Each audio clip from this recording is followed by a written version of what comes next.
புதிதாக தேர்வு செய்யப்பட்ட பாப்பரசர் லியோ அவர்கள் இன்றைக்கு வெளியிட்டிருக்கக்கூடிய ஒரு அறிக்கையில் என்ன சொல்றாருன்னா, உடனடியாக காசாவுக்கு தேவையான மனிதாபிமான உதவிகளை வழங்குங்கள் என்கிற கோரிக்கையை விடுத்திருக்கிறாரு. பிரான்சினுடைய வெளிவிவகார அமைச்சகம் மிக துல்லியமான ஒரு அறிக்கையை வெளியிட்டிருக்கிறார்கள்.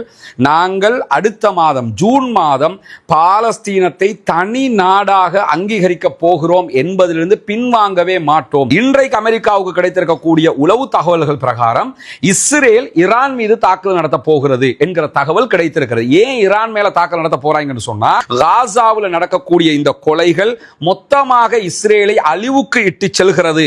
இந்த கொள்கை இஸ்ரேலுக்கு மிகப்பெரிய பாதிப்பாக அமையும் என்று சொல்லி இன்றைக்கு இஸ்ரேலுடைய முன்னாள் பாதுகாப்பு அமைச்சரே மிக தெளிவாக பேசி இருக்கிறார். இப்ப இஸ்ரேலுக்கு எதிராக நம்ம பேச தேவையில்லை, இஸ்ரேலுக்கு எதிராக வேற யாரும் பேச தேவையில்லை. இஸ்ரேலுக்கு எதிராக இஸ்ரேலியர்களே தற்போது பேசுகிறார்கள்.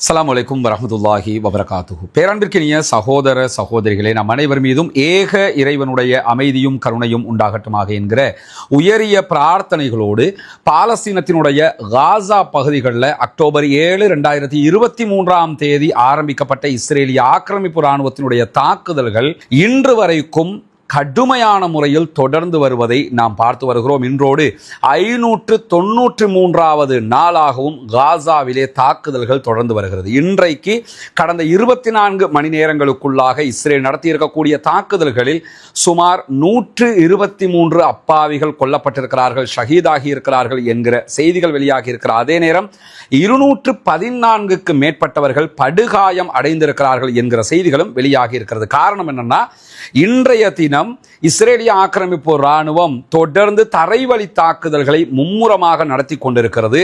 ஏன்னா எந்த நேரத்திலும் ஒரு சீஸ்ஃபயர் யுத்த நிறுத்தம் ஏற்படலாம் என்கிற ஒரு எண்ணம் ஏற்பட்டிருக்கிறது. கத்தாரில் தொடர்ந்து பேச்சுவார்த்தைகள் நடைபெற்று வருகிற காரணத்தினால அந்த அடிப்படையில் உடனடியாக ஒரு யுத்த நிறுத்தம் ஏற்படுகிற போது கண்டிப்பாக இந்த தாக்குதல்களை நிறுத்த வேண்டி வரும். அப்படி நிறுத்த வேண்டி வருகிற போது அவர்களால் அழிவுகள் குறைந்து விடும் என்கிற காரணத்தினால எவ்வளவு அதிகமான மக்களை கொல்ல முடியுமோ அவ்வளவு தூரம் கொள்வதற்கான செயல்பாடுகளில் இஸ்ரேலிய ஆக்கிரமிப்பு இராணுவம் தற்போது இறங்கி இருக்கக்கூடிய நிலையில நேற்று அதே போன்று 2 நாட்களாக நம்ம பார்த்து வருகிற ஒரு முக்கியமான செய்தி தான், தற்போது ஐரோப்பிய நாடுகள் எல்லாம் இஸ்ரேலுக்கு எதிராக திரண்டு வரக்கூடிய ஒரு செய்தி வெளியாகி கொண்டிருக்கிறது. ஆரம்பமாக பிரான்ஸ் மிக தெளிவாக விடாப்பிடியாக பாலஸ்தீன ஆதரவு நிலைப்பாட்டை எடுத்திருக்கிறது.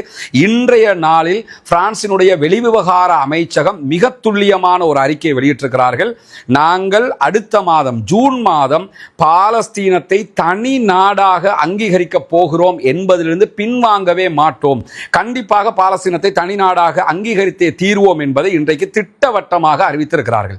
அதே நேரத்தில் நேற்று திங்கட்கிழமை மாலையாகும் போது 3 முக்கிய நாடுகளாக பிரான்ஸ், அதே போன்று UK, பிரித்தானியா, அதே நேரத்தில் கனடா ஆகிய 3 நாடுகளும் சேர்ந்து கூட்டறிக்கையாக இஸ்ரேலிய தாக்குதல்கள் நிறுத்தப்பட வேண்டும், இல்லாத பட்சத்தில் உடனடியாக இதற்கு எதிராக இஸ்ரேலின் மீது நாங்கள் நிறைய நடவடிக்கைகளை எடுப்போம், குறிப்பாக பொருளாதார தடைகளை விதிப்போம் என்கிற அறிக்கைகளை எல்லாம் பிரித்தானியா வெளியிட்டு இருக்கிறது.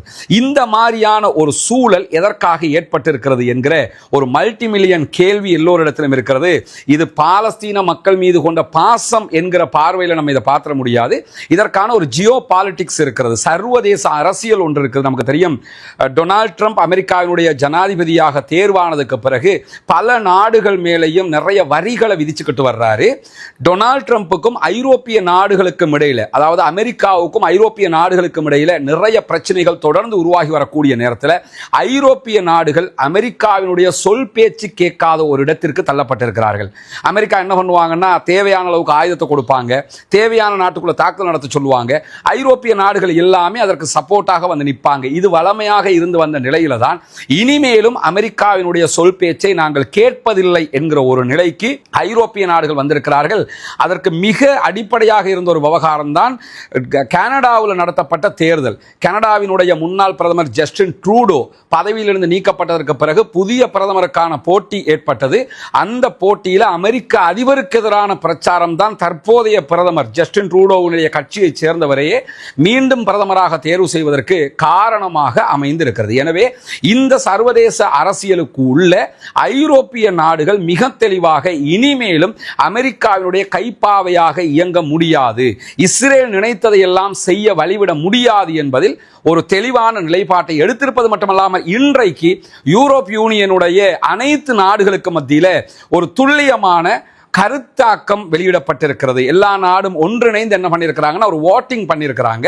அது என்ன ஓட்டிங்னு சொன்னா, இஸ்ரேல் காசா மீதான தாக்குதல்களை உடனடியாக நிறுத்த வேண்டும், நிறுத்தாத பட்சத்தில் இஸ்ரேலுக்கு எதிராக பொருளாதார தடைகளை விதிப்போம், இஸ்ரேலுடைய பொருட்களை புறக்கணிப்போம், இஸ்ரேலில் இருக்கக்கூடிய இஸ்ரேலிய அரசியல் தலைவர்கள் அதே போன்று இராணுவ தலைவர்கள் மீது நாங்கள் தடைகளை விதிப்போம் என்கிற ஒரு நிலைப்பாட்டை எடுத்து இது தொடர்பாக யூரோப் கண்ட்ரிஸ் என்ன பண்ணாங்கன்னா ஒரு ஓட்டிங் போயிருந்தாங்க.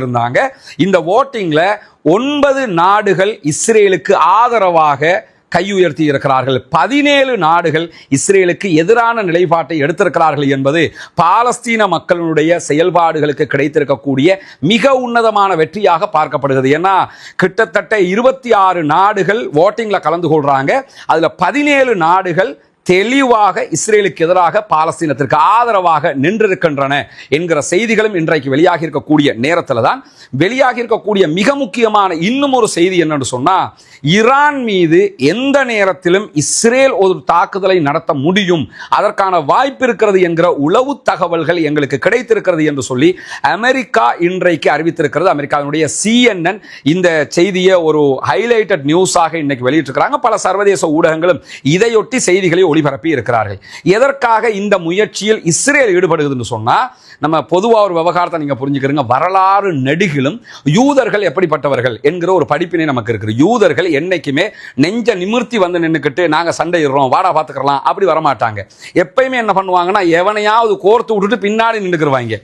இந்த ஓரையை நீங்க எடுத்துக்கிட்டா கூட அமெரிக்கா தான் நிஜமாக இந்த போர்ல பாலஸ்தீன விடுதலை ராணுவத்திற்கு எதிராக யுத்தமே பண்றாங்கன்ற அர்த்தம். அமெரிக்கா தான் எல்லா வெப்பனையும் கொடுப்பாங்க. அதே நேரத்தில் ஹூதிகளோட அமெரிக்கா தான் சண்டை போடுறாங்க. ஹிஸ்புல்லாக்களுக்கு எதிரான தாக்குதல்களில் அமெரிக்கா தான் சப்போர்ட் பண்ணாங்க. இப்படி அமெரிக்காவை பக்கத்தில் வச்சுக்கிட்டு தான் எல்லா தாக்குதல்களையும் அவர்கள் நடத்தி வந்தார்கள். தற்போது ஹூதிகளோடு நாங்கள் தாக்குதல் நடத்த மாட்டோம் என்று அமெரிக்கா பின்வாங்கி இருக்கக்கூடிய நேரத்தில் தான் இன்றைக்கு அமெரிக்காவுக்கு கிடைத்திருக்கக்கூடிய உளவு தகவல்கள் பிரகாரம் இஸ்ரேல் ஈரான் மீது தாக்குதல் நடத்த போகிறது என்கிற தகவல் கிடைத்திருக்கிறது. ஏன் ஈரான் மேல தாக்குதல் நடத்த போறாங்கன்னு சொன்னா, நடந்து வந்த இந்த ரூட நீங்க கவனிச்சு பார்த்தீங்கன்னா காசாவுல சண்டை நடக்குது. பாலஸ்தீன விடுதலை அமைப்பு இஸ்ரேலோடு சண்டையிட்டுக் கொண்டிருக்கிறார்கள். பாலஸ்தீன விடுதலை அமைப்புக்கு ஆதரவாக ஹிஸ்புல்லாக்கள் களத்திற்கு வந்து இஸ்ரேலோடு சண்டையிட்டுக் கொண்டிருந்தார்கள். அதே போன்று இஸ்ரேலுக்கு எதிராக ஹூதிகளும் களத்திற்கு வந்தார்கள், சண்டையிட்டுக் கொண்டிருந்தார்கள். இடையிடையே 2 தாக்குதல்கள் ஈரான் மீது நடத்தப்பட்டது. ஈரானும் பதிலடி தாக்குதல்களை கொடுத்து கொண்டிருந்தது. இப்படி எல்லாமே இந்த அரபு நாடுகளோடு சம்பந்தப்பட்டதாக இருந்தது. குறிப்பாக ஈரானோடு சம்பந்தப்பட்டதாக இருந்தது. இந்த நிலையில ஈரான் மேல அமெரிக்காவினுடைய புதிய ஜனாதிபதியாக தேர்வு செய்யப்பட்ட டொனால்ட் ட்ரம்ப் ஒரு தாக்குதலை நடத்துவார் என்கிற ஒரு அச்சம் எழுந்த நேரத்தில் திடீர்னு டொனால்ட் ட்ரம்ப் என்ன பண்ணிட்டாருன்னா, நாங்க பேச்சுவார்த்தைக்கு தயாரா இருக்கிறோம், 3 கட்ட பேச்சுவார்த்தையை முடிச்சு 4வது கட்ட பேச்சுவார்த்தைக்கு நாங்க தயாரா இருக்கிறோம், அவங்க ஒரு ஒப்பந்தத்துக்கு வர ரெடியா இருக்கிறாங்க என்கிற அறிவிப்புகளை விடுத்த போது இஸ்ரேல் என்ன நினைக்கிறாங்கன்னா, எனவே அமெரிக்கா ஈரான் மீது தாக்குதல் நடத்தாது, ஈரான் மீது அமெரிக்கா தாக்குதல் நடத்தினால் ஈரானுக்கு ஏற்படக்கூடிய பலவீனங்கள் அமெரிக்காவை களத்தில் இறங்கி அடிக்கும் போது இஸ்ரேலுக்கு அது பலமாக அமைந்துவிடும் என்ற ஒரு எண்ணத்தில் அவங்க இருந்தாங்க. ஆனா தற்போது அமெரிக்கா ஈரானோடு சண்டையிடுகிற நிலையில இல்ல. அப்ப என்ன பார்க்கணும்னா, நம்மளே களத்தில் இறங்கி ஈரான் மேல அட்டாக் பண்ணுவோம். அப்ப ஈரான் என்ன பண்ணுவாங்கன்னா, இஸ்ரேல் மேல அட்டாக் பண்ணினாங்கன்னு சொன்னா உடனடியாக அமெரிக்கா இஸ்ரேலுக்கு ஆதரவாக வரும் என்கிற ஒரு எண்ணப்பாடு அவர்களுக்குள் உருவாகி இருக்கிறது என்கிற நிலையில CNN செய்தியில ஒரு ரெட் லைன் என்ன இருக்குதுன்னு சொன்னா, இஸ்ரேல் ஈரானை தாக்கினாலும் குறிப்பாக ஈரானுடைய அணு நிலையங்கள், யுரேனியம் செறிவூட்டக்கூடிய இடங்கள், நியூக்ளியர் சம்பந்தப்பட்ட இடங்கள் மேல இஸ்ரேல் தாக்குதல் நடத்தினாலும் அமெரிக்கா இஸ்ரேலுக்கு ஆதரவாக வராது என்கிற ஒரு நிலையில் அமெரிக்கா இருக்கிறது என்கிற செய்திகளும் இன்றைக்கு வெளியாகி இருக்கிறது. இப்ப என்ன பார்க்கலாம்னு கேட்டா, ஈரான் மேல உண்மையாகவே வீரம் உள்ளவர்கள், ஆயுதம் உள்ளவர்கள், பலசாலிகள் என்று இஸ்ரேலியர்கள் இருப்பார்கள் என்றால் இப்ப அடிக்கணும் ஈரான் மேல. இப்ப அடிச்சா என்ன பண்ணுவான்னு சொல்லி சொன்னா, இஸ்ரேலுக்கும் பாடம் புகட்டி அவனோட இருக்கக்கூடிய எல்லோருக்கும் ஈரான் பாடம் புகட்டுவார்கள் என்பது இந்த உலகத்திற்கே தெரியும். ஏன்னா யூதிகளோட கூட அமெரிக்காவுக்கு தாக்க பிடிக்க முடியல, அவர்களுடைய F-35 விமானத்துக்கு அடிச்சுட்டாங்கிறதுனால தான் அவங்க வெளியேறி போயிருக்கிறாங்க.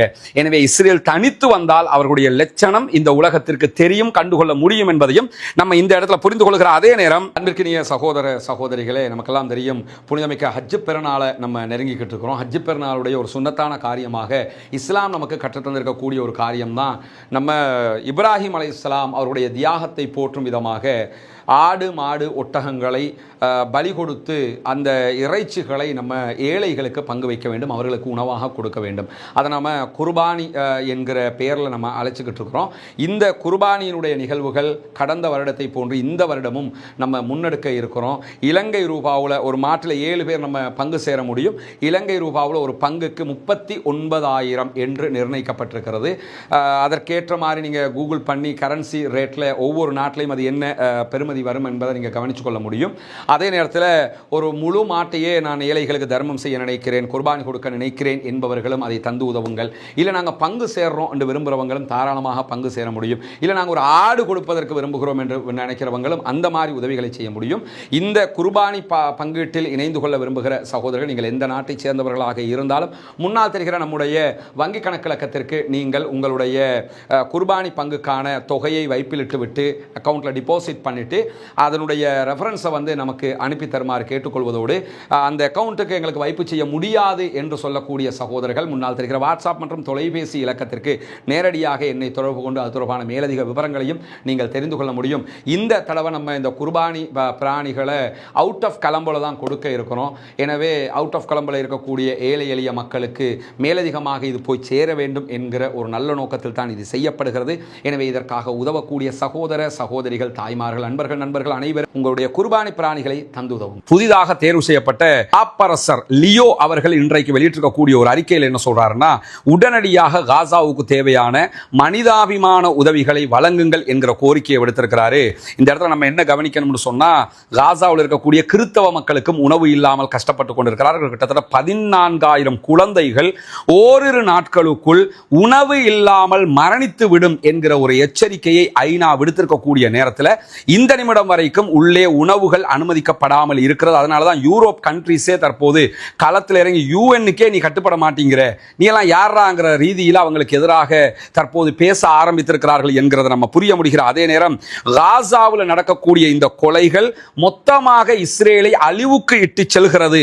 இந்த கொள்கை இஸ்ரேலுக்கு மிகப்பெரிய பாதிப்பாக அமையும் என்று சொல்லி இன்றைக்கு இஸ்ரேலுடைய முன்னாள் பாதுகாப்பு அமைச்சரே மிக தெளிவாக பேசி இருக்கிறார். இப்ப இஸ்ரேலுக்கு எதிராக நம்ம பேச தேவையில்லை, இஸ்ரேலுக்கு எதிராக வேற யாரும் பேச தேவையில்லை, இஸ்ரேலுக்கு எதிராக இஸ்ரேலியர்களே தற்போது பேசுகிறார்கள். முன்னாள் பிரதமராக செயல்பட்ட எஹூட் ஒல்மர்ட் இன்றைக்கு மிக தெளிவான ஒரு டிக்ளரேஷன் பண்ணியிருக்கிறார். இஸ்ரேல் காசாவில் செய்வது இன அழிப்பு, குழந்தைகளை கொன்று கொண்டிருக்கிறார்கள். இப்படி இஸ்ரேலில் யாருமே பேசி நீங்க பார்க்க மாட்டீங்க. இஸ்ரேலுடைய முன்னாள் பிரதமர் எஹூட் ஒல்மர்ட்டே இன்றைக்கு பகிரங்கமாக இஸ்ரேல் இன அழிப்பை தான் செய்கிறது என்று பேசுகிறார். இது தற்போது இருக்கக்கூடிய இஸ்ரேலிய பிரதமர் பெஞ்சமின் நெத்தன்யாஹுக்கு மிகப்பெரிய நெருக்கடியாக மாறிக்கொண்டிருக்கிறது. நம்ம ஒன்னே ஒன்றுதான் கவனிக்கணும், நம்முடைய பிரார்த்தனைகள் வீண் போகவில்லை, நாம் அல்லாஹ்விடத்திலே கையேந்திய விவகாரங்கள் வீண் போகவில்லை. நம்முடைய பிரார்த்தனைகளுக்கான பதில் தற்போது சர்வதேச மட்டத்திலேயே கிடைத்துக் கொண்டிருக்கிறது என்பதை மனதார நாம் புரிந்து கொள்ள வேண்டும். நம்ம துவா கேட்கிறோம், துவா கேட்ட முடிய யுத்தம் நிக்கலையே அல்லது கொல்லப்படுகிறவங்க குறையலையே என்கிற மனக்குறை நமக்கு இருக்கும். நம்முடைய பிரார்த்தனை எந்த வடிவத்திலும் அங்கீகரிக்கப்படலாம். தற்போது சர்வதேசமே இஸ்ரேலை தனிமைப்படுத்துகிற ஒரு நிலை ஏற்பட்டு வருகிறது. எனவே இந்த நிலை அவர்களுக்கு எதிரானது. நம்முடைய பிரார்த்தனைகளுக்கு இறைவன் தரக்கூடிய மிகப்பெரிய பிரதிபலிப்பு என்பதையும் நாம் புரிந்து கொள்கிற அதே நேரத்தில் இஸ்ரேலுடைய முன்னாள் பாதுகாப்பு அமைச்சர் என்ன சொல்றாருன்னா, அரசாங்கத்தோடு ஒத்துழையாமை இயக்கத்தை நடத்துவதற்கு வாருங்கள் என்கிற அறிவிப்பையும் விடுத்திருக்கிறார். அரசாங்கத்துக்கு எதுக்குமே கட்டுப்பட மாட்டோம், அரசாங்கம் உடனே யுத்தத்தை நிறுத்தணும் என்று சொல்லி உள்நாட்டுக்குள்ள இருக்கிறவங்களே பேசுகிற ஒரு நிலை உருவாகி இருப்பது பாலஸ்தீன மக்களுக்கு கிடைத்திருக்கக்கூடிய மிகப்பெரிய வாய்ப்பு என்கிற நிலையில இஸ்ரேலுடைய எதிர்க்கட்சி தலைவர் லாபிட் இன்றைக்கு எடுத்திருக்கக்கூடிய ஒரு அறிக்கை இருக்கிறது. அதில் அந்தால் என்ன பண்றான்னு கேட்டா, அமைச்சரவையினுடைய ஒற்றை முடிவிலேயே இந்த யுத்தத்தை நம்ம நிறுத்திடலாம், ஆனா நிறுத்தாம இருப்பதற்கான காரணம், யுத்தத்தை நிறுத்தினா எலெக்ஷன் நடத்தணும், எலெக்ஷன் நடத்தினா நெத்தன்யாகு தோத்து போயிருவாரு, அதனாலதான் யுத்தத்தை நடத்தாம இருக்கிறாங்கிற செய்தியை சொல்லிட்டு காசாவில் குழந்தைகள் கொல்லப்படுவதற்கு பெஞ்சமின் நெத்தன்யாகுவினுடைய அரசாங்கம் பதில் சொல்ல வேண்டும் என்கிற வார்த்தையை இன்றைக்கு இஸ்ரேலுடைய எதிர்க்கட்சி தலைவரே சொல்லியிருக்கிறார். இது ஏன் ஒரு செய்தியா நான் உங்களுக்கு சொல்றேன்னு கேட்டா, இஸ்ரேலியர்களை பொறுத்தவரையில காசா மரணிக்கக்கூடிய யாரையுமே மனிதனாக கூட அவங்க கணக்கெடுக்க மாட்டாங்க. ஆனா இன்னைக்கு நிலைமை எப்படி மாறி இருக்குன்னா, எதிர்க்கட்சி தலைவரே காசாவில் குழந்தையை நீங்க கொல்லலாமா என்று கேட்கிற நிலை ஏன் வருதுன்னு கேட்டா, இந்த பிரிட்டன், பிரான்ஸ், யூரோப் கண்ட்ரீஸ்ல 17 நாடுகள் என்று எல்லாமே இஸ்ரேலுக்கு எதிராக திரும்பும் போது அவங்க என்ன பார்க்கறாங்கன்னா, நெத்தன்யாகுவை தனிச்சு விட்டுருவோம், நம்ம எல்லாருமே அடுத்த பக்கம் நின்னுக்குருவோம்ங்கிற ஒரு நிலையை எடுத்திருக்கிறாங்க. இதுவெல்லாம் பாலஸ்தீன மக்களுக்கு கிடைக்கக்கூடிய ஒரு முக்கியமான நிலையாக இருக்கக்கூடிய நேரத்தில் இன்றைக்கு இஸ்ரேலுடைய மாரிவ் செய்தித்தாள் ஒரு ஹைலைட்டட் நியூஸையும் வெளியிட்டிருக்கிறாங்க. அதில் அவங்க என்ன சொல்றாங்கன்னு கேட்டால், இஸ்ரேலுடைய ராணுவ பிரிவுகள் பலத்த இழப்பை சந்தித்து வருகிறார்கள், குறிப்பாக மனித தேவைகள் அவர்களுக்கு அதிகரித்து வருகிறது. அப்படின்னா என்ன அர்த்தம்னு சொன்னா, மிக தெளிவான செய்தியாக அவங்க வெளியிடக்கூடியது, இஸ்ரேலுடைய ராணுவத்தில் நிறைய பேர் அவங்க இழந்துட்டாங்க. அவங்க கணக்கு என்ன சொல்லுவாங்கன்னா, 7000 பேர் செத்துட்டாங்க அல்லது 13000 பேர் செத்துட்டாங்கன்னு சொல்லுவாங்க. கிட்டத்தட்ட இஸ்ரேலிய ராணுவத்தில் 1 லட்சத்திற்கு நிகரானவர்கள் கொல்லப்பட்டிருக்கிறார்கள் என்கிற செய்திகள் தற்போது வெளியாகி கொண்டிருப்பது மட்டுமல்லாமல், படைப்பிரிவில் ஆட்கள் இல்லாத ஒரு நிலை ஏற்படுகிறது. குறிப்பாக இஸ்ரேலுடைய சில படைப்பிரிவு, சில பெட்டாலியன்ஸ்ல பாதி பேர் தான் இருக்கிறாங்க, ஆள் இல்லாம இருக்கிறது என்கிற செய்திகள் வெளிவந்திருக்கக்கூடிய நேரத்தில் இஸ்ரேலுடைய ராணுவ ரேடியோ, மிலிட்டரி ரேடியோ இன்றைக்கு வெளியிட்டிருக்கக்கூடிய அறிக்கை அல் ஜசீரா சுட்டி காட்டுறாங்க. அதில் அவங்க சொல்லியிருக்கக்கூடிய செய்தி என்னன்னு சொன்னா, ராணுவத்திற்கு அவசரமாக 2024ஆம் ஆண்டு 24000 பேரை ராணுவத்தில் சேர்த்திருக்கணும். ஆனா 2024 மொத்தமாகவே ராணுவத்தில் 1212 பேர் தான் சேர்ந்திருக்கிறாங்க. 24000 பேரை சேர்க்கணும், ஆனா 2000 பேர் கூட சேரல. இது ராணுவத்துக்கு வரக்கூடிய மிகப்பெரிய இழப்பு. என்னன்னா, காசாவுல போனா சாவுவது நிச்சயம், காசாவுல போனா பைத்தியமா திரும்புறது நிச்சயம், எனவே நம்ம சேரக்கூடாதுன்னு சொல்லி இஸ்ரேலியர்களே முடிவெடுத்துட்டாங்க. இது மிகப்பெரிய பின்னடைவு என்கிற செய்திகளை இன்றைக்கு இஸ்ரேலுடைய மிலிட்டரி ரேடியோவே வெளியிட்டிருக்கக்கூடிய செய்திகளை அல் ஜசீரா சுட்டி காட்டிருப்பது மட்டுமல்லாம, இன்றைய தினம் ஒரு மிகப்பெரிய சம்பவமும் காசாவுக்குள்ள நடந்திருக்கிறது. இஸ்ரேலிய ஆக்கிரமிப்பு ராணுவத்தினர் உள்ளே நுழைந்த ஒரு வீட்டுக்குள்ள வைத்து நடத்தப்பட்டிருக்கக்கூடிய தாக்குதல்களில் இதுவரைக்கும் இஸ்ரேலிய ராணுவத்தை சேர்ந்த ஒருவன் கொல்லப்பட்டிருக்கிறான் என்கிற செய்திகளை இஸ்ரேல் அபிஷியலாக வெளியிட்டிருக்கக்கூடிய நேரத்தில், இஸ்ரேல் மீது நடத்தியிருக்கக்கூடிய தாக்குதல்களை பாலஸ்தீன ராணுவ பிரிவினுடைய துணை ராணுவ குழு வெளியிட்டிருக்கிறது. அந்த தாக்குதலில் குறைந்தது 7 பேர் இதுவரைக்கும் கொல்லப்பட்டிருக்கிறார்கள். இஸ்ரேலிய ஆக்கிரமிப்பு ராணுவத்தை சேர்ந்தவர்கள். காயமடைந்தவர்களுடைய எண்ணிக்கை தெரியவில்லை என்றும் 7 பேர் கொல்லப்பட்டிருக்கிறார்கள். கிட்டத்தட்ட 3 ராணுவ ஹெலிகாப்டர்களில் அவர்களுடைய பிணங்கள் எடுத்துச் செல்லப்பட்டிருக்கிறது என்கிற செய்திகளையும் அவங்க இன்றைக்கு வெளியிட்டிருக்கக்கூடிய காட்சிகளை பார்க்கிற அதே நேரத்தில், நார்வே இன்றைக்கு வெளிப்படையான ஒரு அறிக்கை வெளியிட்டிருக்கிறாங்க. நமக்கு தெரியும், பிரிட்டன், பிரான்ஸ், அதே போன்ற கனடா இஸ்ரேலுக்கு எதிரான அறிக்கைகளை வெளியிட்டிருந்த அதே நேரம் நார்வேயும் இன்றைக்கு உடனடியாக ஒரு அறிக்கை வெளியிட்டிருக்கிறார்கள். நாங்கள் இஸ்ரேலுடைய தனி மனிதர்கள், இஸ்ரேலுடைய குழுக்கள் மீது தடைகளை ஏற்படுத்துகிற அதே நேரம் காசாவுக்கு உடனடியாக உணவுகளையும் மருந்துகளையும் தண்ணீரையும் கொடுக்காத பட்சத்தில் இஸ்ரேலுக்கு எதிராக எங்களுடைய நடவடிக்கைகள் இஸ்ரேலுடைய பொருட்களை புறக்கணித்து இஸ்ரேல் மீது பொருளாதார தடைகளை உண்டாக்குவதற்கு காரணமாக அமைந்துவிடும் என்கிற செய்திகளையும் அவங்க வெளியிட்டிருக்கிறாங்க. அதே நேரத்தில் பிரித்தானியா மீண்டும் ஒரு அறிக்கையை இன்றைக்கு வெளியிட்டிருக்கிறது. அந்த அறிக்கையில் அவங்க என்ன சொல்றாங்கன்னா, இஸ்ரேலுடைய தீவிரவாதத்தை எதிர்கொள்வதில் லண்டன் இனிமேல் அமைதி காக்காது. இந்த வார்த்தையெல்லாம் நம்ம நினைச்சு பார்க்க முடியுமா? இஸ்ரேலை எவனாவது தீவிரவாதின்னு சொல்லி பார்த்திருக்கிறீங்களா? தீவிரவாதம் தான் பண்ணுவான், அத்தனை பேரையும் கொல்லுவான், தீவிரவாதத்தில் ஈடுபடுவான். ஆனா இஸ்ரேலை தீவிரவாதி என்கிற வார்த்தையில எந்த நாடும் சொல்லாது. ஆனா இஸ்ரேல் உருவாகுவதற்கு எந்த நாடு காரணமாக இருந்ததோ அந்த பிரித்தானியாட அறிக்கையில் இன்றைக்கு என்ன சொல்றாங்கன்னா, இஸ்ரேலுடைய தீவிரவாதத்தை இனிமேலும் லண்டன் பொறுத்துக் கொள்ளாது, எனவே உடனடியாக காசா மக்களுக்கான உணவுகள் கொடுக்கப்பட வேண்டும் என்று சொல்லி இன்றைக்கும் லண்டன் விடுத்திருக்கக்கூடிய அறிக்கையை நம்ம பார்க்க முடிகிறது. இப்படி தொடர்ந்து அறிக்கைகள் வெளிவருகிற அதே நேரம் ஆஸ்திரேலியாவும் நாங்களும் இஸ்ரேலுக்கு எதிரான நிலைப்பாட்டை எடுக்கிறோம் என்கிற ஒரு அறிவிப்பை விடுத்திருக்கிறார்கள். இப்படி யூரோப் கண்ட்ரிஸ் எதை நீங்க எடுத்துக்கிட்டாலும் அல்லாஹ்வினுடைய உதவியில தொடர்ந்து வரக்கூடிய மாற்றங்களால் அத்தனையும் காசாவுக்கு சாதகமாக திரும்பிக் கொண்டிருக்கிறது என்கிற செய்திகளை நம்ம பார்க்கிற அதே நேரத்தில் எடியோத் அஹ்ரோனோத் என்கிற இஸ்ரேலுடைய பிரபல பத்திரிகை வெளியிட்டிருக்கக்கூடிய ஒரு செய்தி இன்றைக்கு என்னன்னா, சர்வதேச ரீதியில் இன்டர்நேஷனலி இஸ்ரேல் நன்மதிப்பை இழந்து வருகிறது.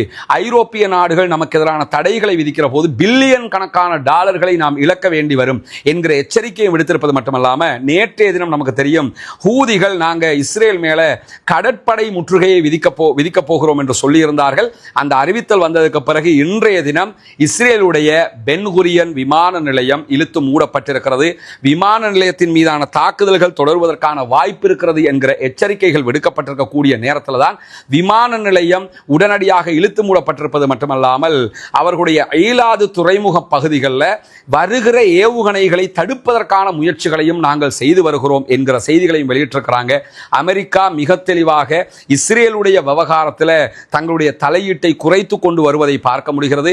ஹூதிகளுடனான ஒப்பந்தம் ஒரு சிறப்பான கட்டத்தை அடைந்திருப்பதை பார்க்க முடிகிறது. ஈரானோடும் அவர்கள் மிக தெளிவான ஒரு ஒப்பந்தத்தை செய்ய போகிறார்கள் என்பதையும் நம்ம புரிந்து கொள்ள முடிகிற அதே நேரம், காசாவுக்குள் உணவு இல்லை, தண்ணீர் இல்லை, மருந்துகள் இல்லை என்கிற நிலையில 14,000க்கு மேற்பட்ட குழந்தைகள் உடனடி மரணத்தை நோக்கி நகர்ந்து கொண்டிருக்கிறார்கள். அது தவிர்க்கப்பட வேண்டும் என்கிற கோரிக்கைகளை ஐநா விடுத்திருக்கிறது. கத்தர் இன்றைக்கு அது தொடர்பான சில முயற்சிகளை செய்வதாக சொல்லியிருக்கக்கூடிய நேரத்தில் UAE விடுத்திருக்கக்கூடிய அறிக்கையில் என்ன பண்றாங்கன்னா, UAEயும் இஸ்ரேலும் தூதரக உடன்பாடெல்லாம் கொண்டிருக்கிறதுனால UAE சார்பாக இஸ்ரேலுடைய தூதரை அழைத்து UAE மூலமாக உடனடியாக காசாவுக்குள் உணவுகள் கொடுப்பதற்கான வாய்ப்பை எங்களுக்கு தாருங்கள் என்கிற கோரிக்கையை விடுத்திருக்கிறாங்க. ஆனால் இதுவரைக்கும் இஸ்ரேல் அதற்கு பதில் சொல்லவில்லை. அதே நேரத்தில் கத்தார் தலைநகர் தோஹாவில் பேச்சுவார்த்தைகள் தொடர்ந்து வருகிறது. பேச்சுவார்த்தைகளில் எந்த அப்டேட்டும் இதுவரைக்கும் வெளியாகவில்லை.